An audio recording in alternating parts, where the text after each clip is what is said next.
Bonjour à tous, merci d'être là, merci à Robotic PS de m'accueillir pour les Mardis Techno. Aujourd'hui, on va parler cybersécurité. Je m'appelle Jean-François Pouilly, je travaille chez EasyIT, c'est une société qui est basée à Toulouse, à côté de Plaisance-du-Touche. Donc, comme vous l'avez deviné, on travaille dans la cybersécurité et aussi dans la sûreté de fonctionnement. Donc, le sujet aujourd'hui, c'est d'avoir un regard sur la cybersécurité d'une manière que l'aurait un décideur. Donc, de regarder ça un peu de haut pour vous donner des clés de réflexion.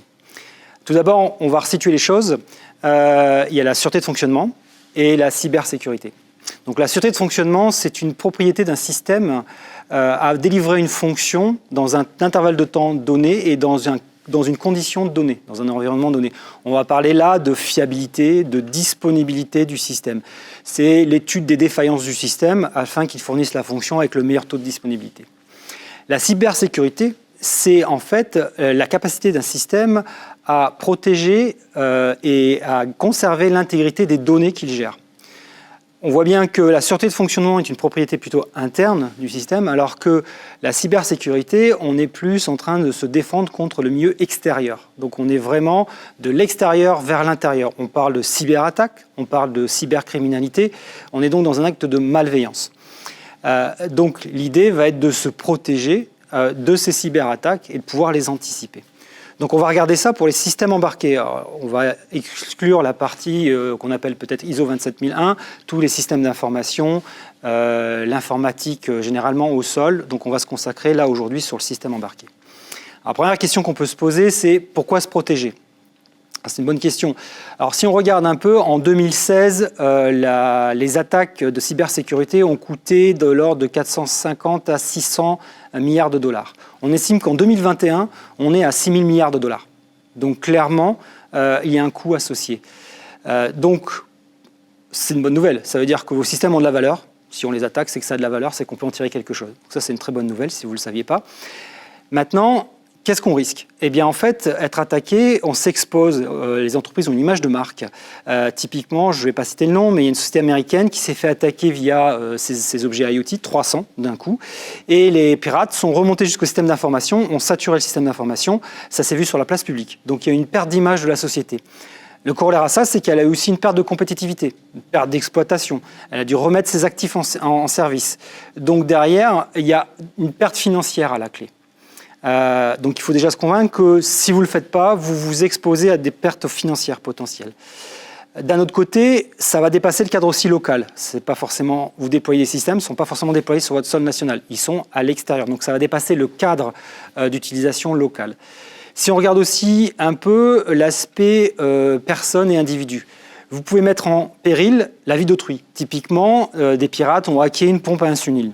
L'insuline pouvait être délivrée de manière inadéquate à un patient. Donc, en gros, risquer et attenter à sa vie. Donc là, c'est à autrui qu'on va causer des dégâts. Donc, il y a tous ces éléments-là qui rentrent en prise de connaissance dans votre réflexion. Et puis, une partie qu'on oublie un peu, c'est votre assurance. Est-ce que votre assureur vous couvre pour les cyberattaques ? Aujourd'hui, les assureurs sont en train de se définir sur ce sujet. C'est en train de se mettre en place. Alors évidemment, plus sur la partie, on va dire, système d'information. Donc on va parler de plan de continuité d'activité, de plan de reprise d'activité que risque de vous demander votre assureur. Mais les systèmes embarqués vont être aussi exposés. Donc toujours est-il qu'il faudrait peut-être vous regardiez vos plans d'assurance pour savoir comment vous êtes couvert pour ces risques.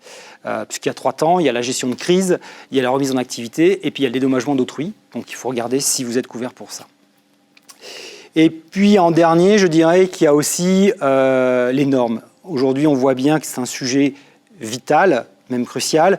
Les normes apparaissent dans les différents métiers. Donc dans le médical, dans l'aéronautique, vous avez des normes de cybersécurité qui commencent à être demandées dans la réalisation des systèmes pour se garantir et se prévenir d'un certain nombre de risques.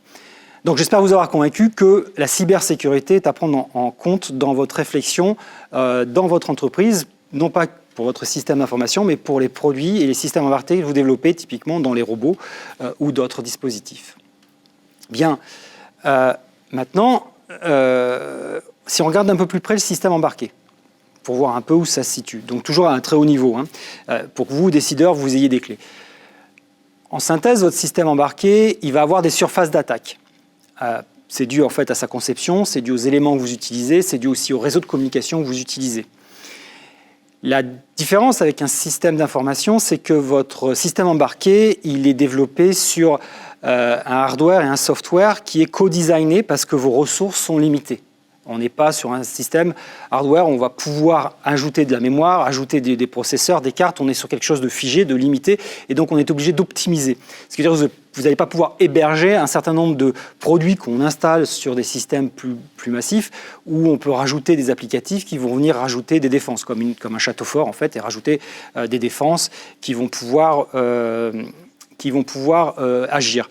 L'avantage du système embarqué, c'est qu'il est plus petit, donc vous le maîtrisez normalement beaucoup mieux qu'un système beaucoup plus grand, beaucoup plus vaste, où vous pourriez perdre une notion et vous dire est-ce que j'ai bien effectivement mis toutes les barrières là où il fallait. Donc, quand on regarde ça, le système embarqué est composé d'un matériel hardware, du software, d'un operating system, et n'oublions pas dans la chaîne de production que vous avez un compilateur. On a tendance à l'oublier, qui lui transforme en fait votre code en binaire. Donc il va falloir regarder à tous ces niveaux où sont les surfaces d'attaque. Parce que typiquement votre espace mémoire est petit, votre consommation d'électricité est aussi à ajuster en fonction de votre utilisation. Donc il va falloir faire une analyse. Alors la bonne nouvelle, c'est qu'il commence à y avoir des choses. Au niveau hardware, il faut demander à vos équipes de regarder les fournisseurs de matériel, de puces, qui ont déjà intégré des primitives de cybersécurité. C'est intéressant. Si je reviens à l'exemple, alors je ne l'ai pas cité celui-là, pardon. Si on parle de l'exemple de Jeep, par exemple, où deux pirates très, très experts ont réussi à pénétrer le véhicule et à prendre la main sur le bus CAN, donc le bus de communication du véhicule. Et ils ont pris la main sur les essuie-glaces, le klaxon, c'est drôle, ça peut être marrant. Mais ils ont aussi pris la main sur l'accélérateur, le freinage, l'anti-blocage, l'anti-patinage. Donc en fait, la voiture n'était plus du tout fiable. Ils sont rentrés comment ? Tout simplement, ils ont simulé ou ils ont réussi à faire un reset du boîtier et à implanter un nouveau firmware, c'est-à-dire un logiciel de bas niveau, qui au démarrage, en fait, n'a pas démarré la fonction initiale du boîtier, mais une fonction piratée. Et ils sont rentrés comme ça dans le système. Donc il est intéressant de regarder ces mécanismes de sécurisation, de signature de logiciels pour pouvoir effectivement maîtriser ces phases où vous mettez à jour votre boîtier. Alors certains disent on ne met pas à jour le boîtier, c'est si souvent que ça. C'est vrai, sauf que dans cybersécurité, on a besoin de mettre à jour plus souvent qu'avant, puisqu'on se met à jour par rapport aux menaces.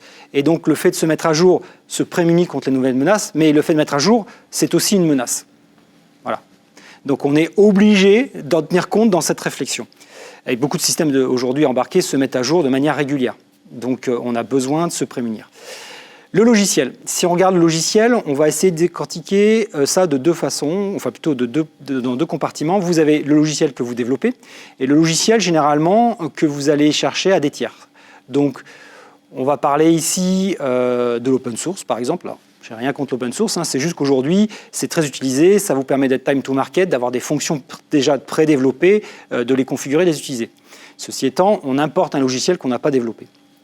Donc vos équipes doivent être sensibilisées à ça. Elles doivent être sensibilisées sur le fait que vous devez développer des codes qui sont sans vulnérabilité et vous devez utiliser, ou vous essayez d'utiliser, des codes qui sont sans vulnérabilité. C'est rare, ce qui veut dire que vous allez avoir des actions au niveau de votre développement pour vous prémunir des vulnérabilités du code que vous importez, ce qu'on va appeler plutôt une programmation défensive. Donc vos équipes doivent être sensibilisées à ça aussi. On reviendra là-dessus, il y a des techniques. Ensuite, j'ai parlé des OS. C'est pareil, ça c'est du buy. Vous allez l'acheter à l'extérieur. Ou bien vous ferez ce qu'on appelle du bare metal, c'est-à-dire vous n'utiliserez pas d'operating system, vous utiliserez une boucle infinie. Mais si vous achetez un OS, ça va être la même chose. J'achète un OS, je dois quand même avoir des garanties que cet OS est exempt de vulnérabilité. Donc tout ça, c'est des prérequis que vous allez demander en termes de fourniture. Fourniture que vous livrerez après à vos clients, forcément.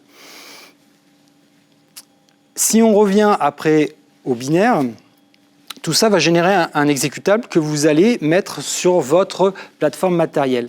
Ce qui veut dire qu'il y a une opération de transformation par votre compilateur. Alors tout le monde pourrait croire que de fait, on peut faire confiance au compilateur. L'expérience montre que ce n'est pas forcément le cas. On a eu un cas de figure où on a écrit un code qui était sans faille de vulnérabilité et on l'a transformé avec le compilateur pour l'exécuter. Et le compilateur a rajouté du code qui n'était pas prévu et qui avait une faille de vulnérabilité. Donc on s'est retrouvé avec une faille de vulnérabilité qui n'existait pas à l'origine dans le code source qu'on appelle le code qui est développé initialement. Donc on voit bien que dans cette chaîne de fabrication, il y a plusieurs éléments qui rentrent en compte. Aujourd'hui, il est important de tenir compte de tout cela. Alors les gens de la sûreté de fonctionnement avaient commencé à le faire, mais aujourd'hui on va rajouter un niveau, on va rajouter de la cybersécurité. Donc vos équipes ont besoin d'être sensibilisées à tout ça. Donc il y a un aspect formation. Alors aujourd'hui, la formation initiale a bien amélioré, elle s'est bien améliorée. On trouve en fait des cursus cybersécurité. Mais vous avez des personnes en interne qui sont là depuis longtemps, qui ont de l'expérience, qui savent faire et développer des applications embarquées et qui ont besoin d'être formées. Donc nous, au niveau d'ISIT, on travaille plutôt sur la formation continue. On apporte des compléments de formation sur la cybersécurité. Et justement, on aborde tous ces thèmes pour que vos équipes soient bien au courant de tout ce qui existe à l'heure actuelle, sachant que ça évolue de manière constante, donc il faut se mettre à jour de manière constante. Donc revenons maintenant un peu à l'aspect solution technologique. Pour ce qui est de votre hardware et ce qui est de l'operating system, et on l'a dit du compilateur, tout ça c'est de l'acheter, c'est du buy. Donc là, il va falloir avoir un cahier des charges que vous allez transmettre aux personnes qui vous fournissent et vous allez ausculter vos entrées. Pour ce qui est du développement logiciel, vous avez aujourd'hui des techniques qui vous permettent de vous donner confiance sur cette partie logicielle.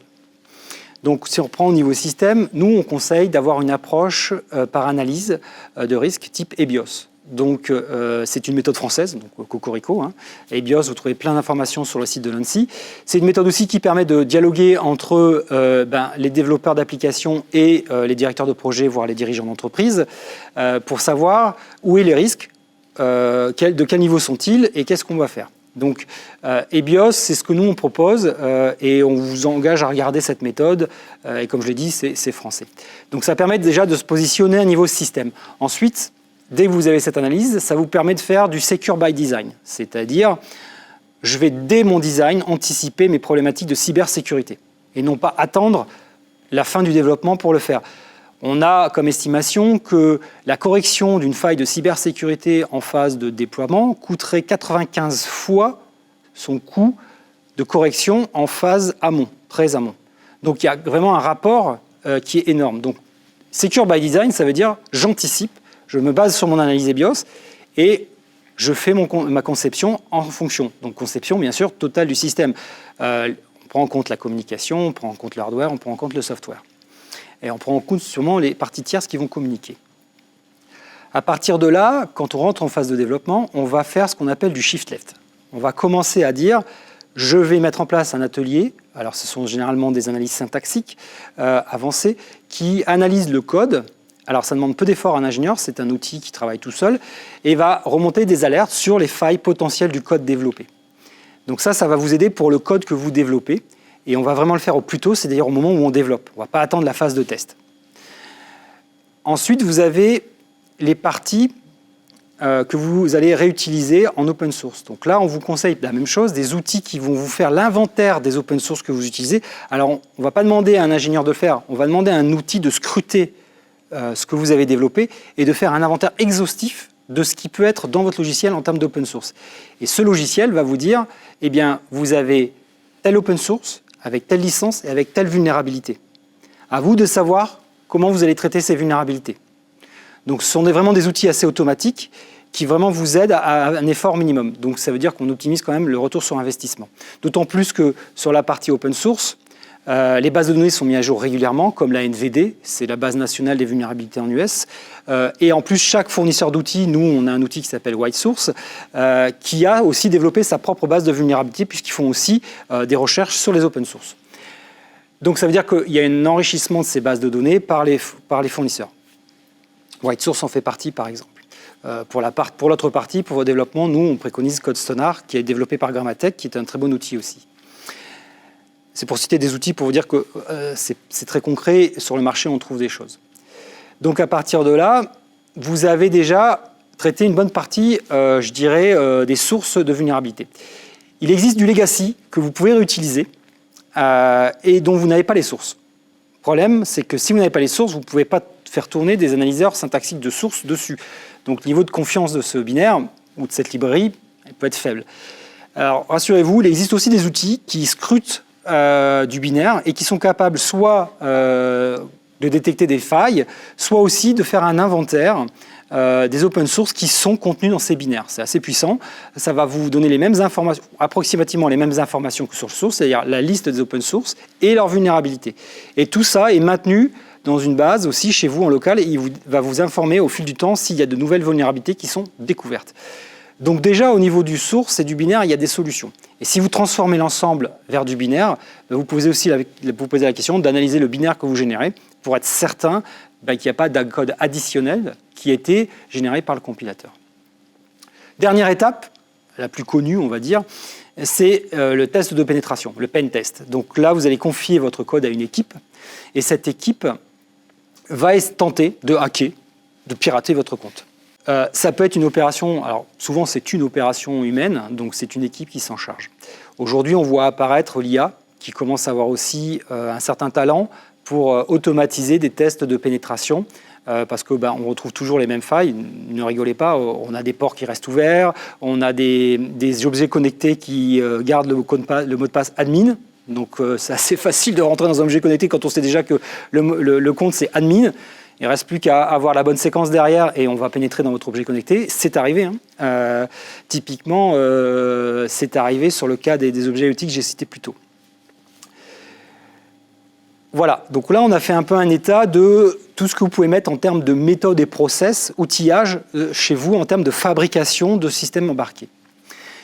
Si on regarde les choses autrement, aujourd'hui il existe bien sûr des solutions. Vous pouvez crypter vos données sur le système embarqué, vous pouvez faire de l'authentification, vous pouvez aussi rajouter des niveaux de signature, on en a parlé tout à l'heure, sur ce que vous avez comme logiciel, pour être certain que vous chargez des logiciels qui sont propres et qui sont bien générés par vous, ça c'est une chose. Et aujourd'hui vous pourriez embarquer de l'IA. On estime, et tous les dirigeants estiment que l'IA peut avoir un rôle important, alors de manière générale, mais aussi dans les systèmes embarqués, c'est-à-dire ça peut être un système qui va détecter des intrusions, qui va détecter des comportements différents de ceux attendus. Si je reprends mon exemple de la voiture Jeep qu'on a piratée, s'il y avait une IA à bord, elle aurait pu s'apercevoir que ce boîtier n'agissait pas dans son domaine initial. Donc l'IA peut être une solution. La condition, par contre, c'est que vous allez devoir changer un peu vos designs parce que l'IA tourne généralement sur du GPU ou sur du FPGA. Ce qui veut dire que ça a un impact aussi sur vos sélections hardware et la composition de votre système embarqué. Mais on estime aujourd'hui que l'IA va apporter des solutions en termes d'action offensive et d'action défensive. Ce qui nous intéresse ici, c'est l'action effectivement défensive, c'est d'embarquer de l'IA pour surveiller le fonctionnement du dispositif. Donc, vous n'êtes pas démunis, on ne va pas confiner toutes les applications, comme les êtres humains en ce moment. Vous pouvez travailler et vous pouvez livrer vos systèmes embarqués avec encore plus de garanties. On peut livrer un système embarqué qui n'est pas exempt de vulnérabilité parce qu'il faut juste diffuser cette information auprès de la personne à laquelle vous le livrez. C'est-à-dire que peut-être ce n'est pas à vous de vous prémunir contre certaines vulnérabilités, mais la personne qui va l'utiliser ou qui va l'embarquer. L'idée de savoir ce que l'on livre, c'est toujours la même chose, c'est je maîtrise le périmètre, je sais ce que je livre, je connais l'ensemble des défaillances, alors pas des défaillances, mais des vulnérabilités que je pourrais avoir. Et peut-être que c'est à un autre niveau que ce sera géré. En tout cas, vous le savez. Donc, en résumé, je dirais qu'il est vraiment important, vous, décideurs, de dialoguer avec vos équipes, de les sensibiliser à la cybersécurité, de mettre au plus tôt les bons process pour que vous traitiez au plus tôt et à moindre frais les failles de cybersécurité. Que ce soit pour du code qui est existant ou du code que vous allez développer. Il y a aussi, on va dire, des prestataires qui sont labellisés. Je parlerai ici des PACI et des CESTI. Donc les PACI, ce sont des prestataires d'audit de la sécurité pour les systèmes d'information. Et les CESTI, c'est des centres d'évaluation de la sécurité pour la technologie de l'information. Ces labels existent, vous les trouverez, vous trouverez les personnes qui ont obtenu ces labels, hein. Certains ont le droit de communiquer, d'autres. Bon. Mais ces personnes peuvent vous aider. Vous pouvez demander aussi un audit, que par exemple à nous, ISIT, on fait aussi des audits de cybersécurité, afin de savoir quel est l'état, quel est le diagnostic d'un code. Parce qu'aujourd'hui, il y a beaucoup d'existants, et il faut diagnostiquer l'existant. Les nouveaux développements, ça va être assez simple. Vous allez mettre en place des méthodes et des process, peut-être bâtis sur EBIOS. Mais sur la partie existante, vous avez besoin d'être diagnostic. Vous avez besoin de savoir à quoi vous seriez confronté si vous utilisez cet existant. Je vais revenir à mon introduction. où j'ai parlé de sûreté de fonctionnement et j'ai parlé de cybersécurité. Vous comprenez bien, et à travers l'exemple de la Jeep, à travers l'exemple de la pompe à morphine, vous comprenez bien que le système avait eu un niveau de sûreté de fonctionnement défini et qu'il a été conforme à ce niveau. Par contre, la cybersécurité est venue, je dirais, contrecarrer le fonctionnement initial. Ce qui veut dire qu'on va devoir faire converger cybersécurité et safety, donc sûreté de fonctionnement, pour garantir la sûreté de fonctionnement. On n'imagine pas, en tout cas moi je n'imagine pas à terme, qu'on puisse garantir de la sûreté de fonctionnement sans un certain niveau de cybersécurité, parce qu'une fois qu'on a pénétré le système, votre fonctionnement n'est plus celui qui est attendu. Voilà, je dirais que ça c'est un point important, et à EasyIT, on regarde beaucoup les choses de cette manière-là, pour donner des clés aux décideurs et aux managers avec qui on discute. Je pense que je suis dans le temps imparti, et puis on va se retrouver tout de suite pour les questions et les réponses avec mon collègue Frédéric Maraval. Donc je vous dis à tout de suite.